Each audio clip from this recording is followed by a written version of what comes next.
Everyone, मेरा नाम सैयद ज़शान हुसैन है और मैं आपका फिजिक्स टीचर हूं। मैं आज आपको पढ़ाने वाला हूं प्रॉपर्टीज ऑफ बल्क मैटर।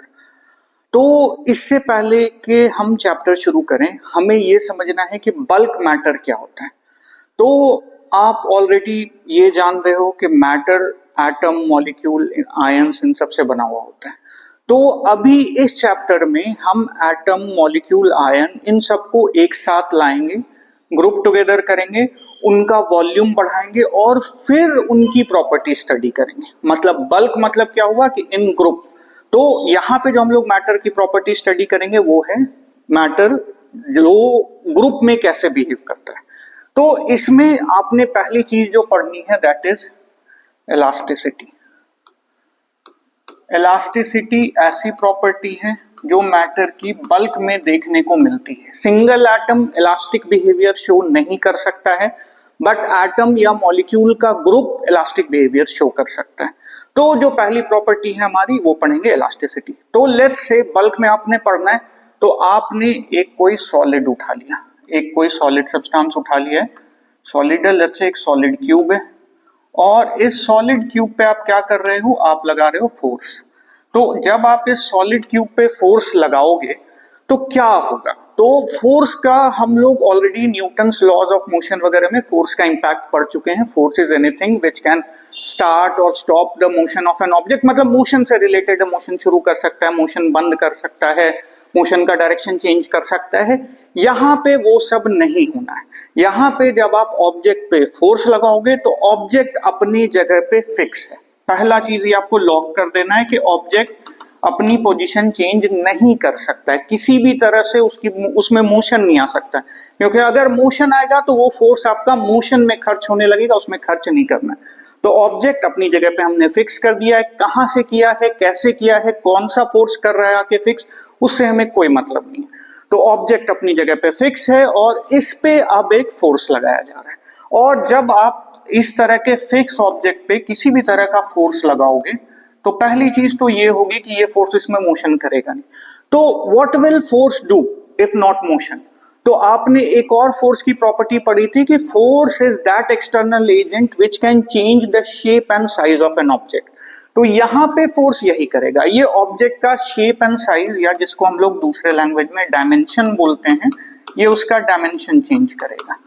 तो अब जब ये डायमेंशन चेंज करेगा तो डायमेंशन चेंज करने के लिए फोर्स क्या करेगा, ये किसी ऑब्जेक्ट पे आप फोर्स लगा रहे हो, लेट्स से ये बॉटल है, इस बॉटल पे मैं फोर्स लगा रहा हूं और मैं फोर्स लगा रहा हूं तो इसमें मोशन होना नहीं है, इसका डायमेंशन चेंज होना शुरू होगा। और जैसे ही इसका डायमेंशन चेंज होना शुरू होगा तो इसके मॉलिक्यूल्स या एटम्स या जो भी जिससे भी ये बना हुआ है, मॉलिक्यूल ही बना हुआ रहेगा, बट मॉलिक्यूल्स इसके अपनी जगह से डिस्प्लेस हो जाएंगे। इसके मॉलिक्यूल्स जब अपनी जगह से डिस्प्लेस होंगे तो उनके बीच जो अरेंजमेंट है वो अरेंजमेंट डिस्टर्ब हो जाएगी। और जब वो अरेंजमेंट डिस्टर्ब होगी तो इनके बीच में जो बॉन्ड है या जो केमिकल फोर्सेस लगी हैं, जो बॉन्ड फोर्सेस लगी हैं, जो केमिकल बॉन्ड्स हैं, वो बॉन्ड या तो डिस्टॉर्ट होंगे, अपना शेप लूज करेंगे, या वो टूट जाएंगे। तो जब वो डिस्टॉर्ट होंगे तो अब मान लो मैं इसको इधर लेके चला गया, तो क्या हो रहा है कि इसका जो शेप डिस्टर्ब हो रहा है, तो वो बॉन्ड वापस से अपने ओरिजिनल शेप में मॉलिक्यूल को लाने की कोशिश करेंगे।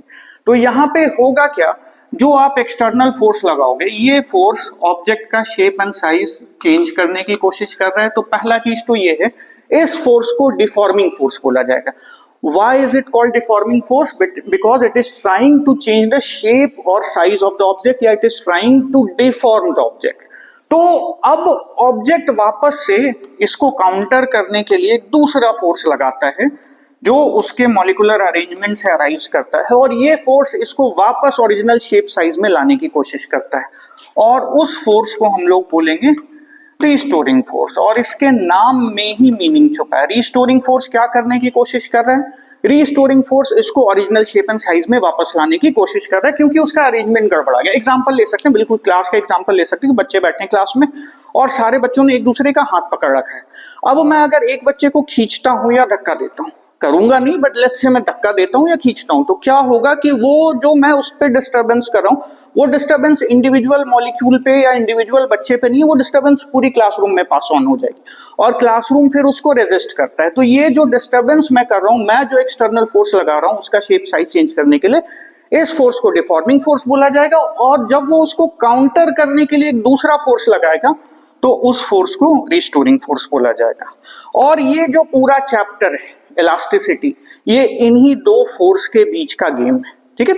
अब क्या है, आप अलग अलग एग्जांपल ले सकते हो, आप स्टील का एग्जांपल ले सकते हो।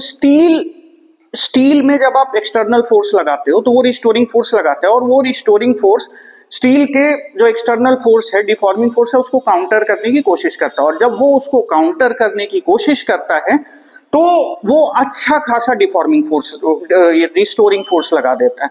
रबर अगर आप लेते हो, रबर को अगर आप एक्सटेंड करोगे तो रबर में जो एक्सटेंशन होती है वो, मतलब रबर को जब आप खींचते हो, डिफॉर्मिंग फोर्स लगाते हो तो उसमें शेप बहुत ज्यादा चेंज हो जाता है, तो रबर उतना ज्यादा रिस्टोरिंग फोर्स नहीं लगा पा रहा है।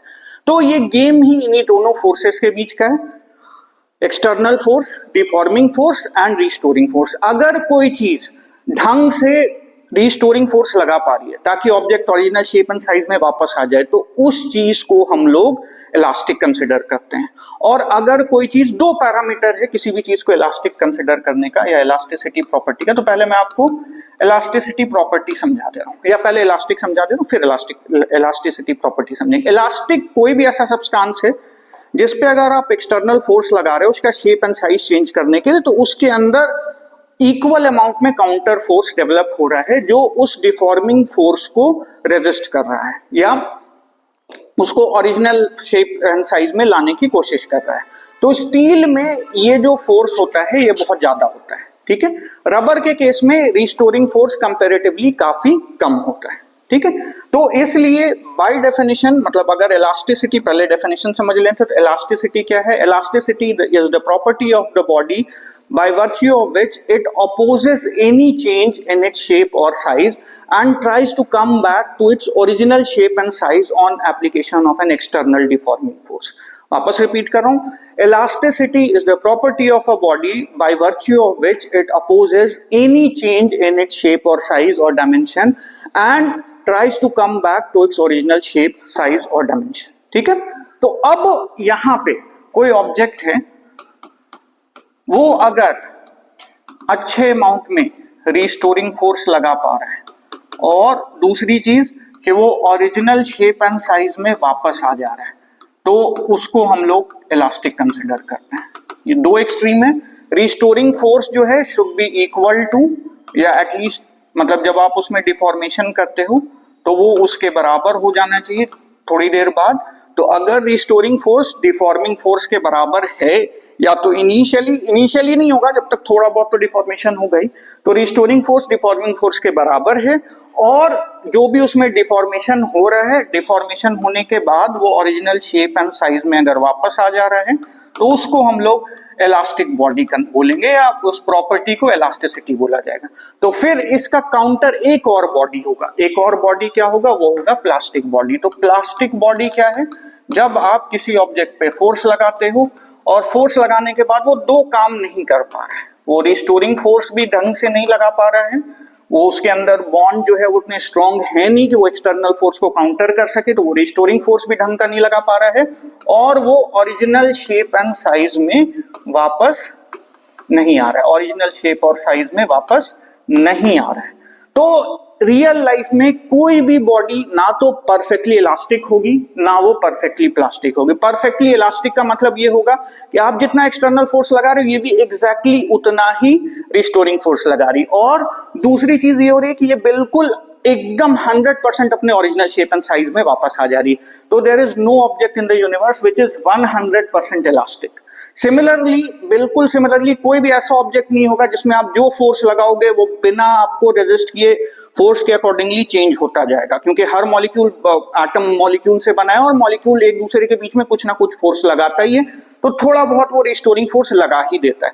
तो ये दो एक्सट्रीम है, क्या, इलास्टिक एंड प्लास्टिक। इलास्टिक वैसा बॉडी हो गया जो एक्सटर्नल फोर्स को पूरा का पूरा काउंटर कर दे रहा है, और ओरिजिनल शेप एंड साइज में पूरा का पूरा वापस आ जा रहा है। प्लास्टिक वैसा हुआ जो बिल्कुल ही काउंटर नहीं कर पा रहा है एक्सटर्नल फोर्स को, और वो पूरा का पूरा ओरिजिनल शेप और साइज से बदल जा रहा है, बिल्कुल एक्सटर्नल फोर्स के साथ साथ वो मूव कर रहा है, जैसे जैसे एक्सटर्नल फोर्स लग रहा है। मूव मतलब यहाँ पे शेप साइज चेंज कर रहा है। तो ये हुआ दो इलास्टिक एंड प्लास्टिक। तो elasticity is the property of a body, फिर से डेफिनेशन पे अगर जाएं तो elasticity is the property of a body by virtue of it opposes any change in its shape और size and comes back to its original shape and size on being deformed, and also offers a high amount या equal restoring force on application of a deforming force. Plastic इसका उल्टा हो जाएगा, body का वो property जिसके वजह से वो शेप साइज में पूरा का पूरा चेंज हो जा रहा है और वो ओरिजिनल शेप साइज में आएगा ही नहीं वापस, वो कुछ भी रेजिस्ट नहीं करेगा, जो शेप में डाल के रख दोगे वो उसी शेप में रहेगा और वो जीरो रेस्टोरिंग फोर्स लगाएगा। इन रियल लाइफ कोई भी ऐसा ऑब्जेक्ट एग्जिस्ट नहीं करता है। There is no perfectly elastic body and there is no perfectly elastic body. Real life में ऑब्जेक्ट इन दो एक्सट्रीम्स के बीच में लाई करता है। हम पॉज करो।